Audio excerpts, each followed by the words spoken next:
ఇప్పుడు టాపిక్ అండి వరుసగా ఇంకా అందరి టాపిక్స్ పద్ధతి టైం ప్రకారం వెళుతుంది. ఇప్పుడు ఈ టాపిక్ ఎంతవరకంటే 11 లోపలండి. ఇది 10 దాకా ఎథీజం గ్రేటర్ దాన్ థీజం. నాస్తికత్వం ఆస్తికత్వం కంటే ఉన్నతమైనది. ఇప్పుడు మన కార్యక్రమంలో దాదాపు అన్నీ కూడా స్లైడ్ ప్రొజెక్ట్, ఎందుకంటే పాయింట్స్ రాసుకోవాలని జనం వీలుగా ఉంటుందని ఉపన్యాసాలుగా కాకుండా స్లైడ్స్ ప్రజెంటేషన్ కూడా పెట్టాము. చాలా వరకు అన్ని సబ్జెక్ట్స్ కూడా స్లైడ్స్ ఉంటాయి, మనకి పవర్ పాయింట్ ప్రజెంటేషన్ ఉంటుంది. ఏదో మామూలుగా చెప్పేసేసి అలా కాకుండా మనం చేయాలని కాదు. అదే కాకుండా మీకు ఎవరికైనా కావాలంటే కూడా అది మీకు ఇస్తాం, మీ తర్వాత ఇవన్నీ కూడా మీకు ఇస్తాము. అంచేత ప్రతి వాళ్ళకి సబ్జెక్టు ఏదో వచ్చాము వెళ్ళాము అనేది కాదు. మీరు నాస్తికత్వం నుంచి ఐ లెర్న్డ్ సంథింగ్, గోరగారు ప్రతిపాదించిన పాజిటివ్ థింగ్ గురించి నేను కొంత అర్థం చేసుకున్నాను, నాకు తెలిసింది అనుకుని వెళ్ళాలనే ఉద్దేశంతోనే మొత్తం ఈ కార్యక్రమాలన్నీ ఏర్పాటు చేశాం. ఒకళ్ళు రాని వాళ్ళు ఎవరైనా ఉంటే వాళ్ళందరూ, రాని వాళ్ళు ఉన్నారు చాలామంది, వాళ్ళందరూ కూడా ఇప్పుడు యూట్యూబ్లో ఇవన్నీ పెడతాం. అంచేత ప్రతి వాళ్ళకి గురించి పరిపూర్ణ అవగాహన కలిగే. ఇప్పుడు నాస్తికత్వం ఆస్తికంటే ఉత్తమమైన జీవన విధానం. ఆస్తికత్వం దైవిక సిద్ధాంతం అయితే నాస్తికత్వం మానవక సిద్ధాంతం. ఎందుకంటే దేవుడు అనేది కేవలం ఊహ కల్పితం మాత్రమే, అబద్ధాల మీద అల్లిన సిద్ధాంతం ఆస్తికత్వం. అందుకనే ఆస్తిక సమాజంలో అనేక అసమానతలు ఉన్నాయి, అమానుషాలు ఉన్నాయి. నాస్తికత్వం ముఖ్యంగా 3 సూత్రాల మీద నిర్మితమైంది. ఒకటి వాస్తవికత, సంఘదృష్టి, వ్యక్తిత్వం. వాస్తవిక గుర్తుంచుకుని అందరికీ 3 గుర్తు. వాస్తవిక ఏదైనా సరే సత్యము, వాస్తవికత, సంఘదృష్టి, దాంట్లో సమానత్వము, అసమానతలు ఉండడానికి వీల్లేదు. సామాజిక సోషల్ జస్టిస్ ఉండాలి. ఇప్పుడు కులరహితం మతరహితం అంటారు. కులరహితం మతరహితం మాత్రాన సమానత్వం వస్తామని అనుకున్నాం. సామాజిక దృక్పథం కావాలి, సామాజిక అసమానతలు పోవాలి, సామాజిక న్యాయం కావాలి, సామాజిక న్యాయం కాదు. అలాగే వ్యక్తిత్వం అనేది పర్సనాలిటీ కాదు, వ్యక్తి స్వేచ్ఛ, ఫ్రీ విల్, మనిషి స్వేచ్ఛగా ఆలోచించగలగాలి. ఈ ఆచారాలు, ఈ సాంప్రదాయాలు దైవ సిద్ధాంతం కాదని వీల్లేదు కాదు. నువ్వు స్వేచ్ఛగా ఆలోచించు, నీ భావాన్ని స్వేచ్ఛగా వ్యక్తీకరించు, స్వేచ్ఛగా ఆలోచించగాలి. ఫ్రీ విల్, ఆ ఫ్రీ విల్ అనేది నాస్తిక. గోరాగారి దీని బిందు ఇంక తగ్గిన ఎక్కువగలను. ఈ ఫ్రీ విల్ అనేది man is supreme, no slave mind. ఎవరికి ఆస్తికత్వంలో మనిషి దేవుడికి, ఆచారాలకి, సాంప్రదాయాలకి దాసోహం. నాస్తికత్వంలో ఆ స్లేవ్ మైండ్ లేదు, బానిస భావం లేదు, పరాధీనత లేదు. Man is supreme, man is a master. గుర్తుంచుకోండి, man is master, man is supreme అనేది ఉంటుంది. అంచేత ఈ 3 విషయాల మీదే మొత్తం నాస్తికత్వం, నా సిద్ధాంతం, నాస్తిక ఆచరణ వస్తుంది. నాస్తికత్వం అంటే వ్యక్తి స్వేచ్ఛ, ఫ్రీ విల్. ఒకటే వాడు గుర్తుంచుకోండి, మనిషికి ఆలోచించే స్వేచ్ఛ, ఆచరించే స్వేచ్ఛ, మాట్లాడడానికి స్వేచ్ఛ, భావ వ్యక్తిగత స్వేచ్ఛ, ఇవన్నీ ఉంటాయి. That is free will. స్వయం కృషి, మీలోన సృజనాత్మక బయట చూసి మీ అంతా మీరు చేయడానికి వీలు ఉంటుంది. సైంటిఫిక్ టెంపర్ అంటే ఎందుకు, ఏమిటి, అలా ప్రశ్నించే గుణం, ప్రశ్నించే దాంట్లోంచి సత్యాన్ని నిగ్గు తేల్చడం. శాస్త్రీయ అంటే ఏదో ఊరికే కాదు. శాస్త్రీయ అంటే లాజికల్ థింకింగ్, ప్రశ్నించడం, పరిశీలించడం, పరీక్షించడం, ఎవిడెన్స్ బేస్డ్. అది కావాలి. నాస్తికత్వంలో అది ఉంటుంది. ఏదైనా సరే ఏమిటి నీకు ఆధారం, what is evidence, what is back, అది కావాలి. అది శాస్త్రీయ వస్తుంది.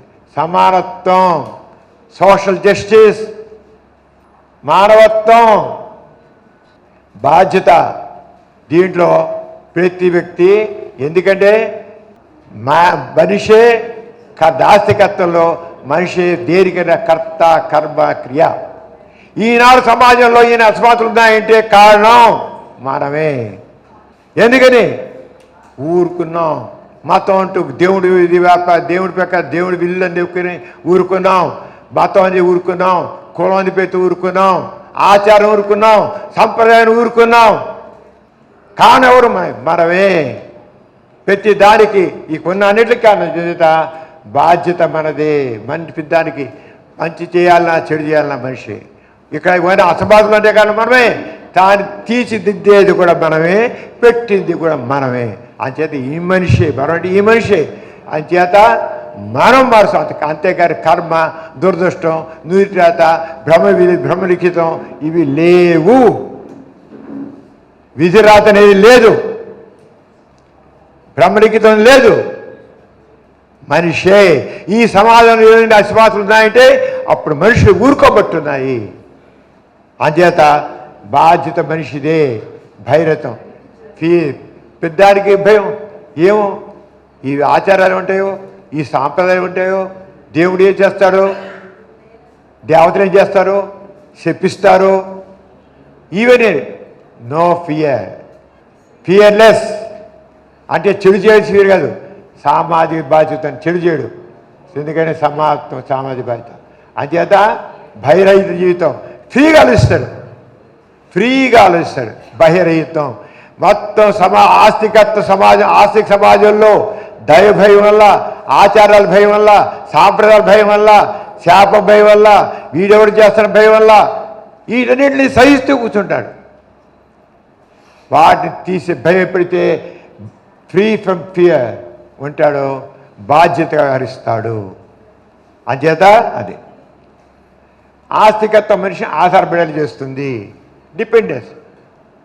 దేవుడు రక్షిస్తే ఏమంటారు, ఏదో వచ్చాయి చాలా సందర్భాల్లో మనిషిని ఇలా ఆలోచించేది. దేవుడు చూసుకుంటాడులే, అది విధి ఏం చేస్తాము, పాపంలో జరిగిపోయింది, జాతకలా ఉంది, దైవ సంకల్పం అని మనిషి ఊరుకుంటున్నాడు. అది ఆస్తికత్వంలో మనిషి డిపెండెన్స్. నాస్తికత్వంలో దేవుడి మీద, ఆచారం మీద, సాంప్రదాయం మీద డిపెండెన్స్ లేదు. వాడు ఫ్రీగా చేస్తాడు. ఆస్తికత మనిషి ఆధారపడేలా చేస్తుంది. మనిషి అంటే ప్రశ్నించడం మానేస్తాడు, తన బాధ్యత తప్పించుకుంటాడు. ఏం చేద్దాం నా కర్మ, ఏం చేద్దాం వాడి దురదృష్టం. పెద్దానికి వాడి దురదృష్టం, వాడి కర్మ, దేవుడు వాళ్ళు పుట్టించాడు, వాడి విధిరాత, ఎవడు మార్చగలడు. ఇది ఆస్తికత్వంలో ఎస్కేపిజం అంటారు. ఆస్తికం అంచేత ఇది బాధ్యత తప్పించుకోవడం. ఉదాహరణకి పరీక్షలో ఫెయిల్ అయితే నేను సరిగ్గా చదవలేదు అనకుండా అదృష్టం కలిసి అంటాడు. మనం నిశ్చితంగా చూస్తాం. అంచేత వ్యాధి వస్తే ఏం చేద్దాం, పూజలు హోమాలు పనిచేయడం అనుకుంటాడు, కానీ సరైన చికిత్స జరగలేదు అనుకోడు. నాస్తికత్వం బాధ్యత నేర్పుతుంది. ఇది ఇంపార్టెంట్. నా జీవితాన్ని నేనే కారణం, నా తప్పుకు నేనే బాధ్యుడిని. సమస్యకు పరిష్కారం మనుషుల చేతిలో ఉంది. నాస్తికత్వం భయాన్ని కలిగిస్తుంది.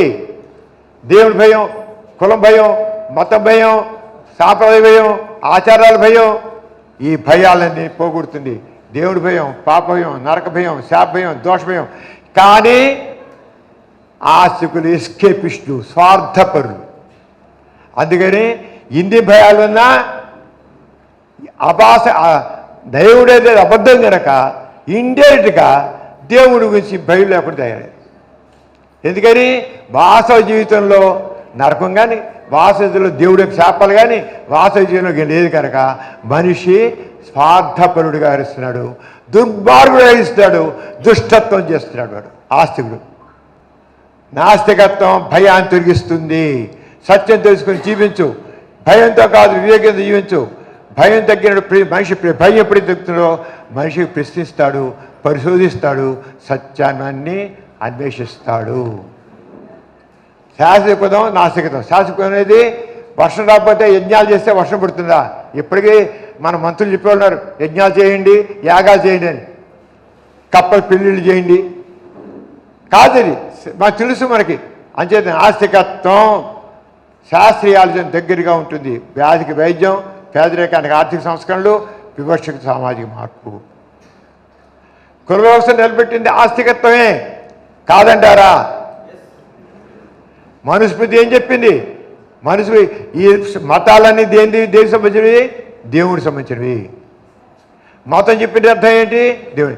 ఇప్పుడు బ్రాహ్మణులు, క్షత్రియులు, వైశ్యులు, శూద్రులు ఎలా వచ్చాయని చెబుతుంది మనుస్మృతి?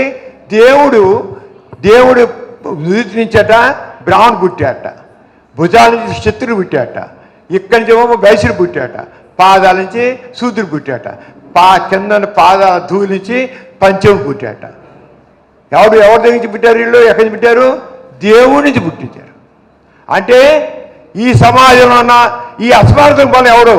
దేవుడు. ఈ సమాజంలోని ఈ రకంగా కులాలు ఉన్నాను కానివాడు దేవుడు. ఈ దేవుడిది ఇది మతం ఏంటి? మతం దేని మీద ఉంది? దేవుడి మీద ఆధారపడింది. అంచేత దేవుడు versus religion both are same. అంచేత దేవుణ్ణి మతానికి వేరు చేయలేము, మతానికి దేవుడిని వేరు చేయలేము. అంచేత దేవుడు అన్నా మతం అన్నా ఒక్కటే అనుకోండి. దేవుడి దేశం మనం ఈ మనిషి చేశాడు. మతం ఏంటి? మతం అది మరి ఈ నలుగురు పుట్టి ఎక్కడి నుంచి పుట్టారు? బ్రహ్మ యొక్క నుదిరి తిన్ను వచ్చి పుట్టారా? అక్కడిని పుడతారా? వీడికి ఎవరికి జ్ఞానం ఉందా మాట్లాడడానికి? ఎవరికైనా జ్ఞానం ఉందా? బుద్ధి లేకుండా మాట్లాడడానికి లేదు. మనకు బుర్రలు లేవా? మనుషుల్ని బుర్ర లేకుండా తయారు చేసిన ఆస్తికత్వం, బుర్ర లేకుండా చేసింది ఆస్తికత్వం. చెప్తా విను. ఆస్తికులు బుర్ర ఉపయోగించరు, బుద్ధి ఉపయోగించరు. మహిళా స్వేచ్ఛ కూడా నాస్తికత్వం తోడ్పడుతుంది.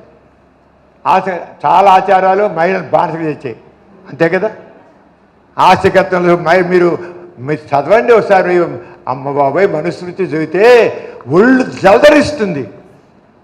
ఆడవాళ్ళకి కానీ శూద్రులు కానీ వాళ్ళ గురించి చెప్పే చూస్తే ఒళ్ళు జలధరిస్తుంది. ఇప్పటికీ సనాతన ధర్మం. ఏంటి సనాతన ధర్మం? ఎక్కడి నుంచి వచ్చింది సనాతన ధర్మం? ఒకటి మా చెబుతున్నాను, సంస్కృతి వేరు, మతం వేరు. మన భారతీయ సంస్కృతి, భారతీయ సంస్కృతిలో మనం ఉన్నాం. మనందరూ హాయిగా ఉంటాం, అందరూ కలిసిమెలిసి ఉంటాం, సహోదరులు ఉంటాం. కులాలు లేవు, మతాలు లేవు, అందరూ సమానమే. ఈ కులం ఆ కులం, ఈ మతం లేదు. మనం పెళ్ళి అందరూ కలిసి వెళ్తాం, శుభ్రం కలిసి తింటుంటాం. ఇది మన సంస్కృతి. మన ఆటలు, పాటలు, మాటలు, డ్యాన్సులు ఇవన్నీ మన సంస్కృతి. కానీ సనాతన ధర్మం అంటే మతం మీద వచ్చింది. అంటే సనాతన ధర్మం అన్నారంటే హిందూ ధర్మమే. సనాతన ధర్మాన్ని సంస్కృతిని కలపవద్దు. నేను భారతీయ సంస్కృతిని ఒప్పుకుంటాను, మన కుటుంబ వ్యవస్థని ఒప్పుకుంటాను, మన తల్లిదండ్రులు నేను గౌరవిస్తాను, పెద్దవాళ్ళని గౌరవిస్తాను, చిన్నపిల్లల్ని ప్రేమగా చూస్తాను, తోటి మనిషి గౌరవంగా చూస్తాను. అది మన సనాతన ధర్మం, మన సంస్కృతి. సనాతన ధర్మం ఏంటి? దాసోహం చేయడం, అసమాధం సృష్టించడం. అంటే సంస్కృతి వేరు, సనాతన ధర్మం వేరు, గుర్తుంచుకోండి. కానీ మహానుభావులు మన సంస్కృతిని సనాతన ధర్మాన్ని కలిపి ఒకటి చేసి, నువ్వు కాదంటావా? నువ్వు భారతీయుడివేనా? Yes, I'm Indian, I'm proud of Indian. నేను ధైర్యంగా చెప్తా, నా దేశం, ఈ దేశం నాది. ఇక్కడ నా తల్లిదండ్రులను ప్రేమిస్తాను, నా తోటి వాళ్ళని ప్రేమిస్తాను, నా పిల్లల్ని అభిమానిస్తాను. ఇదే నా సంస్కృతి. ఎవరిని ఇంటికి వచ్చి గౌరవంగా చూస్తాను, దాన్ని నా సంస్కృతి. అది భారతీయ సంస్కృతి.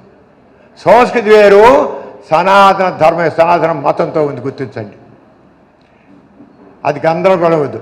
అదేవిధంగా నాస్తికత్వం మానవత్వాన్ని పెంచుతుంది. నా మతం, నా దేవుడు, నా సంపద అనేవి ఉండవు. నాస్తికత్వంలో మనిషే ముఖ్యం, మానవత్వమే ముఖ్యం. మనిషే ముఖ్యం, మానవత్వమే ముఖ్యం. ప్రార్థన ఆలకించే ప్రభువు లేడు, గుర్తించండి. ప్రార్థన మీనింగ్ ఆయన ఆస్తికత అంతా దైవార్థన మీద ఆధారపడి ఉంటుంది. కానీ నాస్తికత్వం చెబుతుంది ప్రార్థనలు కాదు, ప్రార్థనలు ఆలకించే ప్రభువు లేడు, ప్రార్థనలు ఆలకించే ప్రభువు లేడు. అంచేత పని చేయి, పరిశ్రమించు, సమస్యలు అర్థం చేసుకో, పరిష్కారం కృషి చేయి. రైతు పంట కోసం ప్రార్థన చేస్తే ఫలితం ఉండదు. భూమి దున్నాలి, విత్తనం వేయాలి, నీరు పెట్టాలి, అలా చేస్తేనే ఫలితం. నైతికతకు దేవుడు అవసరమా? నైతిక దేవుడు అవసరం. దేవుడితో ఉన్న నైతికత అంతా కూడా అవినీతిని, అన్యాయాన్ని తెచ్చిందండి. నైతికతకి దేవుడి సంబంధం లేదు. చాలా అంటారు దేవుడి భయం లేకపోతే మనిషి చెడ్డ అడుగుతాడని. అది నిజం కాదు. మనిషి మంచిగా ఉండటానికి కారణం ప్రేమ, సహానుభూతి, సామాజిక బాధ్యత. కానీ భయం వల్ల చేసే నీతి నిజమైన నీతి కాదు. మానవ సంబంధాలే నీతికి పునాది. రేపు ఎట్లా దీని గురించి డీటెయిల్గా మనం మాట్లాడతాము. నీతి గురించి, నైతిక విలువల గురించి, నాస్తికత్వం, నైతిక గురించి దాంట్లో మాట్లాడుకుందాం. ప్రజాస్వామ్యానికి నాస్తికత అవసరం. ఎందుకని మనలో ఈనాడు అసలు డెమోక్రసీలో ఏంటి? ప్రజల చేత, ప్రజల కొరకు, ప్రజల పాలన. By the people, for the people, of the people అవుతుంది మన ప్రజాస్వామ్యం అంటే. కానీ ఇప్పుడు ప్రజాస్వామ్యం ప్రజలే యజమానులు. అది ఏంటైపోయింది? మంత్రుల్ని, ఎమ్మెల్యేలని, ఎంపీలని, మంత్రుల్ని పెట్టుకుని వాళ్ళ ప్రభువుల మీద, వాళ్ళ దయా దాక్షిణ్యాల మీద ఉంటున్నాం. ప్రజాస్వామ్యం అర్థం నాస్తికత్వం, సరైన నాస్తికత్వం అనేది, సరైన ప్రజాస్వామ్యం అనేది నాస్తికత్వం ద్వారానే వస్తుంది. అందుకని గౌరవారు ఉన్నారు, ప్రజాస్వామ్యంలో మంత్రులు నౌకర్లు, ప్రజలే యజమానులు. రేపు మనం ఇది గురించి డీటెయిల్గా మాట్లాడుకుందాం. అంచేత ప్రజలే యజమానులు, మంత్రులు సేవకులు. ఈ భాగం నాస్తికానికి దగ్గరగా ఉంటుంది. నాస్తిక జీవన విధానం, నాస్తికత్వం ఒక జీవిత విధానం.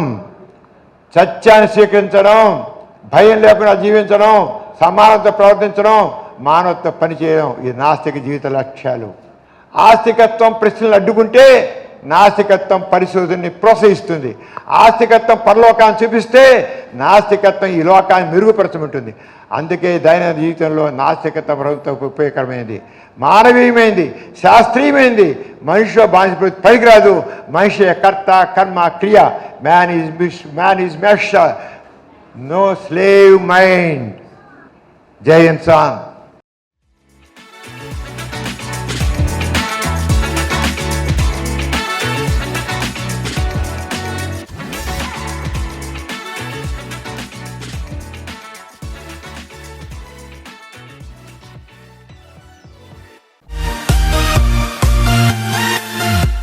కార్యక్రమం మీకు ఎంతో నచ్చింది కదా.